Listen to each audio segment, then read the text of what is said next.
Halatang kawain na. Ano, ina-overthink ko. Inisip ko kasi saan yung sakayan dito ng Diliman. Pumasok. Kasi,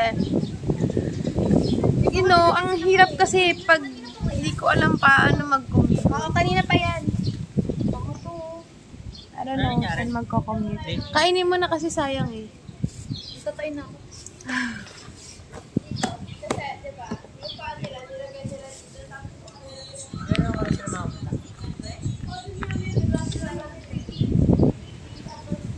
Chocolate? Sakto na yun kasi yung lunch na yun. Kaya hanggang 3 lang tayo. Ito nabili, ang galing. Oo, hindi tayo pwede mag-overtime.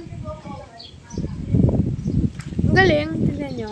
I just found out something. Paano to? Bluetooth. Kaya mo ito binili? Ang galing. Hindi, mamaya din. Hindi ko alam pa na yung gumagana. Kaya Bluetooth to. Oo, ma. Pwede ka mag-picture. Oo, selfie. Kuya, tignan nyo ako nandyan na. Kasi mga